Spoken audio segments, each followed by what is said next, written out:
Denis Daledec, merci d'être présent parmi nous ce soir. Vous êtes le coordinateur du collectif Barbare et vous animez aussi une initiative qu'on va voir qui est la plateforme de la vie nocturne. Donc on va parler de ces différentes initiatives et on va parler aussi d'un texte que vous avez publié aujourd'hui avec d'autres organismes sur le rapport qui a été remis relatif au Centre national de la musique. Donc première question, comment a été créé ce collectif Barbare et quelle était sa mission première ? Le collectif Barbare, à l'origine, c'est une quinzaine de responsables de café-concert nantais qui sont réunis pour faire le festival éponyme, le festival Culture Barbare, il y a maintenant 18 ans. Et ils se sont très rapidement rendus compte qu'ils rencontraient tous les mêmes difficultés, alors de reconnaissance par l'institution, on va dire, mais par la puissance publique de manière plus globale, de leur fonction à la fois sociale, culturelle, sur les différents territoires. Et puis, chemin faisant, Culture Barbare a assumé sa fonction de fédération, et j'en ai pris la direction donc il y a maintenant 6 ans. Et Culture Barbare, aujourd'hui, c'est 500 lieux en France. Oui, c'est ça, c'est pas que Nantes. Non, du tout, c'est 500 lieux en France, en milieu rural comme en milieu urbain, sur l'ensemble du territoire national métropolitain et aussi outre-mer. Et alors en France, on a une politique de labellisation importante par rapport aux grandes structures, aux moyennes structures. Et pour des lieux comme ça, quelles sont les possibilités de subvention, de financement, d'économie, quel est votre modèle un peu Alors le constat était simple en fait autour de Culture Barbare. Le constat était de se dire comment on arrive à recréer un cercle vertueux à destination de ces lieux qui sont des TPE en fait et qui rencontraient des réelles difficultés économiques de manière globale et notamment dans le salariat des artistes. Et de l'autre côté, on s'apercevait que les artistes avaient de plus en plus de difficultés pour pouvoir vivre de leur musique notamment et de leur création. Et donc comment on arrivait à recréer quelque chose autour de ça avec d'autres organisations, que ce soit des syndicats de salariés, des syndicats d'employeurs, mais aussi le ministère de la Culture, mais aussi des collectivités autour de ceci. On a imaginé le fonds d'aide à l'emploi artistique, qui est une mini-révolution en matière d'intervention culturelle, puisque jusqu'à présent, on n'intervenait que rarement en fait sur le salariat des artistes. On intervenait sur la question de l'emploi, sur la question de l'emploi culturel, mais pas de l'emploi artistique. Oui, oui. Et en fait, ce fonds intervient de manière proportionnelle sur le salariat des artistes en fonction du nombre d'artistes sur scène et permet en fait de diminuer le coût d'emploi pour les artistes dans ces petits lieux de moins de 200 places. Donc là, on est clairement dans un cadre de mutualisation qui est un des grands enjeux de ce qu'aujourd'hui on appelle de manière assez nébuleuse l'économie sociale et solidaire. Est-ce que vous vous situez dans ce cadre-là explicitement ? Est-ce que vous apporteriez plutôt d'autres termes ? Est-ce que les principes éthiques qui sont au fondement de l'économie sociale et solidaire sont aussi les vôtres et donc vous appartenez à cette dynamique générale ? Eh bien, si l'on considère que ces petites structures sont souvent des TPE, mais on ne s'attache pas à la nature juridique, ça peut être aussi des associations, des scopes, etc., qui gèrent ces structures. Si l'on considère qu'à 80%, ce sont des artistes locaux, pour une population locale, qu'on favorise l'emploi, on diminue pas les cotisations sociales, puisqu'on intervient sur le coût de l'emploi. Les cotisations sont les mêmes. Donc on réinjecte dans les caisses sociales les cotisations telles qu'elles doivent être, et on accompagne la puissance publique à travailler à sa transversalité verticale, c'est-à-dire les complémentarités entre État et collectivité. À ce titre-là, si l'on considère que l'économie sociale et solidaire, c'est ça, on peut dire qu'on est sur le champ de l'économie sociale et solidaire. Oui, d'accord. Par rapport aux droits culturels qui ont été définis à Fribourg, vous le savez, et qui ont fait leur intervention de plus en plus massive dans les textes législatifs français, vous vous situez comment ? Je pose cette question notamment par le fait que vous avez invité Jean-Michel Lucas à venir faire une conférence. C'est un des grands spécialistes des droits culturels en France et par ailleurs chroniqueur à Profession Spectacle. Et il a publié un texte chez nous qui est l'intervention qu'il a donnée chez vous. Pourquoi choisir de placer les droits culturels au centre de votre réflexion ? Parce que ces lieux, en fait, et ça va avec la folle histoire des musiques actuelles, ces lieux existaient Et c'est là que se produisaient les artistes. C'était les cafés chantants du début du siècle dernier. C'était les cafés-concerts, tels qu'on les a connus. Et on a eu l'impression qu'à partir du moment où la puissance publique répondait par une politique de labellisation des lieux, notamment en matière de musiques actuelles, à travers les SMAC, et c'est une bonne réponse, et c'est important parce que c'est une reconnaissance de ces esthétiques et que le service public est important, qu'il n'y avait plus rien d'autre autour de ceci. Et que les droits culturels, justement, posent la question de la reconnaissance de la culture de l'autre dans une culture d'ensemble, bien entendu, et réinterroge toutes ces questions-là. Et sur le champ des musiques actuelles, c'est la folle histoire du rock'n'roll, le champ des musiques actuelles a réinterrogé d'autres politiques publiques, et la question des droits culturels réinterroge d'autres politiques publiques. Le vivre ensemble, est-ce que c'est le terme ou pas, mais en tout cas, comment on fait humanité ensemble, comment le champ dans l'appréciation de ce qu'est culture s'ouvre au-delà de l'artistique. Et oui, sur le champ des musiques actuelles, on boit une bière en écoutant un concert. Oui, ça pose des questions, et ça peut poser des questions en termes de santé publique. Oui, on a tendance à bouger un petit peu plus. Oui, ça crée peut-être parfois des nuisances sonores. Comment on arrive à faire avec tout ceci au niveau des pratiques sociétales et comment on arrive à faire humanité, tout simplement, sur un territoire. Et alors, question relative à ça, peut-être que j'aurais dû poser avant, mais qui me vient maintenant. Si vous deviez donner une définition, même un peu lâche, même un peu mouvante, des droits culturels, qu'est-ce que ce serait ? Moi, honnêtement, j'aurais beaucoup de difficultés à me permettre, ça serait très péremptoire de ma part.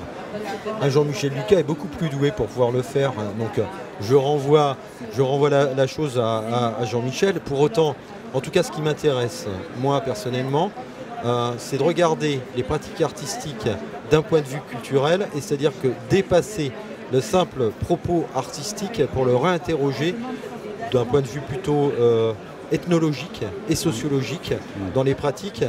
Et je pense que c'est tout l'enjeu aujourd'hui, et notamment dans la crise de sens que rencontrent nos sociétés occidentales, de pouvoir mieux appréhender les choses, c'est-à-dire que c'est lorsqu'on reconnaît et lorsqu'on connaît mieux les pratiques artistiques, les pratiques culturelles de l'autre, qu'on se définit mieux soi-même et qu'on a plus d'appréciation quant à ces pratiques de l'autre. Avant de parler de la vie nocturne, proprement dite, enfin de cette plateforme, parce que déjà le collectif Barbare, il est déjà dans la vie nocturne, mais plus spécifiquement de cette plateforme, une dernière question. Pour intégrer le collectif Barbare pour un lieu, que doit-il faire? Quelles sont les étapes? Nous appeler, tout simplement. Aussi simple que ça. Voilà. Quelle que soit sa structure juridique, quelle que soit sa capacité d'accueil, quelle que soit... On a défini très clairement ceux qui ne pouvaient pas adhérer, mais on n'a pas défini ceux qui pouvaient adhérer. Et alors, qu'est-ce qui ne peut pas adhérer? Ceux qui ne peuvent pas adhérer, c'est ceux qui sont en position hégémonique sur un territoire et qui ne travaillent pas en coopération avec l'ensemble des acteurs de ce territoire. D'accord, donc c'est très clairement alternatif par rapport à une hégémonie, et c'est aussi, pour le coup, très inscrit dans les droits culturels par rapport à cette espèce de coopération avec d'autres acteurs qui ne sont pas forcément artistiques, pour le coup. Tout à fait. Qui peuvent être des commerçants, qui peuvent être... Mais qui peuvent être des commerçants. Des habitants. Mais essentiellement quand même, puisque notre propos est artistique et culturel, on regarde le plus en avant quand même ces coopérations avec les développeurs d'artistes, avec les collectifs d'artistes, avec les autres lieux de diffusion, qu'ils soient publics ou privés d'ailleurs. Et donc ce qui nous intéresse, c'est de créer ces dynamiques dans une recherche de la diversité artistique. Alors, ça vous a amené tous ces travaux sur les bars, les barbares, vous ont amené à créer cette plateforme nationale. Je reste au mot national parce que vous avez dit peut-être que ça deviendrait européen, donc on en reparlera. Mais plateforme nationale de la vie nocturne. Quel est l'enjeu de cette plateforme par rapport déjà à ce collectif qui unifiait différentes initiatives? Alors, tout simplement, cette plateforme, c'est pas le collectif. Le collectif ne fait que coordonner cette plateforme.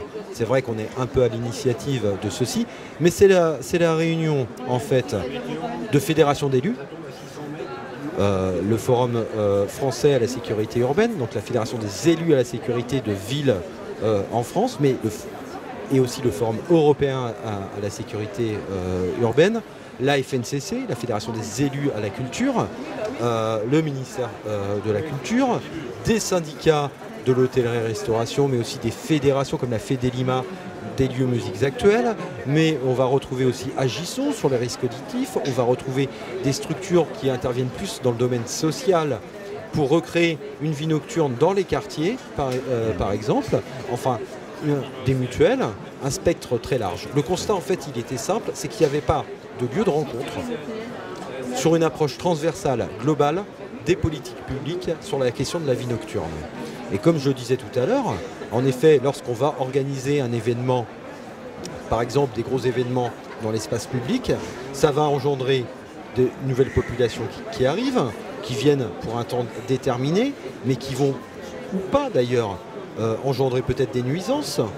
Comment on travaille sur des notions de citoyenneté temporaire liées à ces événements-là, comment on allie une approche à la fois donc, de diversité artistique et comment on travaille sur ces territoires, sur la singularité de ces territoires, dans une approche aussi de santé publique, aussi de sécurité. Et ça, on part du principe de se dire que la dimension politique autour de ceci n'est plus uniquement une responsabilité de la puissance publique et que nous, en tant qu'organisation, on a aussi une responsabilité citoyenne et ensemble, la jonction entre l'intervention de services publics et d'initiatives privées crée des synergies et c'est là, à dessein, qu'on peut reconstruire des choses. Donc, une vision globale, une approche programmatique, thématique, avec des actions probantes. Alors concrètement, on connaît, je l'ai mentionné en parlant de Jean-Michel Lucas tout à l'heure, mais la conférence nationale que vous avez donnée en septembre dernier à Paris, sur 2 jours, est-ce que c'est qu'une approche un peu universitaire ou est-ce que concrètement dans les villes, vous mettez en place des dispositifs, j'ai presque envie de parler de DLA, de dispositifs locaux d'accompagnement, mais en tout cas sur cette question spécifique de la jonction entre par exemple la liberté de la création et la sécurité du lieu, entre la nuisance sonore et la possibilité, le droit d'avoir accès à des scènes nocturnes. Est-ce que vous avez des structures concrètement? On part à la fois d'analyse locale et d'exemples locaux pour les redimensionner au niveau national et offrir une offre à l'ensemble des collectivités, en tout cas qui puissent avoir accès à cette information. Je vais prendre un exemple très concret. Je pense que, notamment, autour de ces rencontres, mais des travaux de la plateforme à l'année, on traite de la question des conseils de la nuit. Donc, des espaces de dialogue mis en œuvre à l'échelon d'une ville pour pouvoir justement redimensionner ces réflexions au plus proche des territoires, des bassins de vie, sur des actions très concrètes en termes de prévention par exemple, mais ça va aussi sur des actions de développement territorial autour de ça en fait. Donc on a des actions très concrètes qui se développent. Je vais en prendre une, la notion de café citoyen qu'on est en train d'initier à Nantes, qui je pense fera des petits sur d'autres villes parce qu'on leur a mis en exergue autour de ceci. C'est intéressant parce que j'ai été amené, dans le cadre d'un reportage, à croiser beaucoup de lieux, alors exclusivement à Paris, en l'occurrence dans le cadre de ce reportage, qui faisaient l'objet d'un contrôle de policiers tous les jours, une sorte de harcèlement. Alors je ne dis pas qu'ils ont tort de contrôler, hein, mais il y avait une espèce de harcèlement, il y a une tension qui est là, qui appelle un dialogue. Est-ce qu'il est possible, il est peut-être possible avec des élus, est-ce qu'il est possible avec la population? Comment il pourrait se passer? Eh bien, il y a à ce jour, en tout cas, 3 conseils de la nuit qui sont installés. L'un à Nantes, l'autre à Bordeaux et l'un à Paris, en fait. Et à Paris, on retrouve des riverains, on retrouve de responsables de lieux divers et variés, on retrouve la puissance publique, on retrouve l'ensemble des acteurs qui font la nuit, et le dialogue s'installe. Et après, la question c'est, in fine, c'est le riverain au fond de sa rue avec le responsable de lieu. Donc ce qu'on prône, c'est mettre en place des médiations, trouver des solutions au cas par cas, c'est faire évoluer aussi la réglementation sur un certain nombre de points, en fait. Et puis c'est par aussi, exemple tout simplement, ce que vous disiez, c'est qu'on ne fait pas d'angélisme. Parfois, il y a des lieux qui peuvent abuser. Mais est-ce que c'est un traitement partial ou impartial? Donc la mise en place de commissions de débit de boissons, dans lequel siègent les forces de l'ordre, la puissance publique, les représentants de l'État, de la ville, et puis les responsables des organisations professionnelles. Et il y a un traitement équitable, en toute transparence, qui se fait au cas par cas autour de ceci. Donc voilà des outils au service des territoires autour de ça. Mais le plus important, c'est de remettre en dialogue les choses. Et on est... Parce que c'est pas hors sol. On est dans une société qui est en train de s'anglo-saxoniser et qu'à un moment donné, il y a des effets... Anglo-saxonisé, définissez peut-être un peu... et grosso modo, on voit bien qu'il y a une certaine forme... L'impact du soft power américain, on le retrouve en Europe. Nous, on en discute avec nos homologues européens. Il y a une forme de judiciarisation des relations. Les gens ne discutent plus. Ils vont passer par soit des corps intermédiaires et porter plainte directement, avant même d'avoir essayé d'entamer le dialogue. Nous, on essaie de renouer le dialogue parce que les forces de l'ordre sont débordées aussi par ces demandes. Il y a une forme d'individualisation. On se regarde le nombril et on n'essaye pas d'épouser un spectre plus large, d'imaginer comment on fait humanité ensemble. Donc il faut réinventer ces choses-là. En fait, ce que vous essayez de dire, c'est que quand deux droits se trouvent en confrontation, comme le droit de dormir et le droit de faire la fête, il faut chercher l'endroit où on peut entendre le besoin de l'autre tout en ayant un respect de son propre besoin. Eh bien non. Raté. Voilà. Ce que j'allais vous dire, c'est une vision un peu idéale. Et tout à fait. Non, et puis c'est une vision un peu manichéenne. La liberté des uns s'arrête où commence celle de l'autre. Moi, je ne pense pas. Je pense qu'il faut justement travailler un socle commun. Quel droit commun on travaille? Comment on fait humanité ensemble? Donc ce à quoi on s'entend ensemble. Mais pour pouvoir faire ça, faut-il commencer par parler et à entendre l'autre de là où il se situe et ce qu'il désire et ou pas autour de ceci. C'est tisser un réseau de réflexion. C'est courageux, mais ça me semble aussi utopique de faire coïncider, ou en tout cas de faire dialoguer sur un socle commun un insomniaque et un dormeur invétéré. La vision, alors vous avez pour le coup une vision un peu manichéenne des choses, parce que tout d'abord on n'est pas entre guillemets constamment soit le dormeur, soit le fêtard. C'est-à-dire que dans la semaine, on peut être à la fois le fêtard et puis le dormeur le reste de la semaine. Et où on peut être le fêtard en début de soirée et pas en fin de soirée. Donc la question qui se pose, c'est où est-ce qu'on pose les médiums, comment on arrive à travailler ensemble autour de ces questions-là. Ce que vous voulez dire, c'est qu'il y a une possibilité à chacun de trouver de se rejoindre sur des problématiques parce que chacun les vit à sa mesure, quoi. De les partager en tout cas. Ouais. Et l'enjeu, c'est le partage, je pense. Et alors, dernière question qui va porter sur un texte que vous avez un communiqué que vous avez sorti lors des Bises de Nantes le 17 janvier 2018. Alors, c'est relatif au rapport Rassembler la musique dans un centre commun. Ce rapport, c'est commandé par l'État qui a été publié en novembre 2017. En gros, ce que vous critiquez, c'est de diviser d'un côté le secteur marchand, de l'autre côté le secteur public. Et vous dites, oui, mais ça, c'est très bien. Mais en fait, il y a un entre-deux, il y a un monde pas possible entre les deux. Et c'est le côté manichéen que vous me reprochiez, vous le reprochez aussi à l'État. Alors, tout d'abord, ce communiqué, je tiens à le dire, est signé par plus d'une dizaine d'organisations, à la fois du champ des musiques actuelles et des musiques classiques, on va dire. Excusez-moi du terme pour les musiques classiques parce que c'est plus large que ceci. Et puis aussi structures issues du champ de l'économie sociale et solidaire. L'idée étant de dire, maison commune, très bien. On n'est absolument pas contre. Au contraire, il est temps qu'on aille plus loin dans la transversalité des politiques publiques en direction de la musique. Donc vous n'êtes pas contre cette idée qui a été portée promise par François Hollande et abandonnée, reprise là avec Madame Nyssen. Vous n'êtes pas contre l'idée déjà à la base? Non, tout à fait. On dit simplement deux choses. La première chose, c'est si maison commune, diversité. Respect d'un certain nombre de traités et de propos tenus, tant en termes de droits culturels que de diversité artistique et culturelle. Et si diversité, il faut tenir en considération l'ensemble de la diversité qui fait la richesse du modèle français. Le modèle français aujourd'hui ne repose pas uniquement sur deux pieds. C'est-à-dire d'un côté, il y aurait l'industrie, avec une hyper reconcentration d'ailleurs sur ce côté-là. Et puis de l'autre côté, un service public avec d'ailleurs aussi une reconcentration des moyens sur un certain nombre de lieux. La question qui se pose à travers ceci, c'est la zone en effet interstitielle. Si service public existe, c'est parce que des structures intermédiaires sont là aussi pour contribuer tant dans le repérage, dans le développement artistique et consorts, de la même manière pour l'industrie. Si un certain nombre de petites structures, je pense pas nécessairement à mes adhérents de manière beaucoup plus globale. Je prendrai un exemple.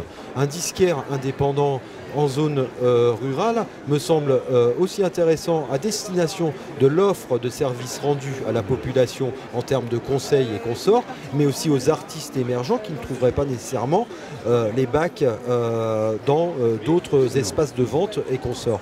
Donc c'est bien ce biotope culturel qu'il faut préserver, et donc ces zones interstitielles. Et donc pour pouvoir le faire, faut-il qu'on nous prenne en considération de manière collective dans notre diversité, et donc on n'écarte personne.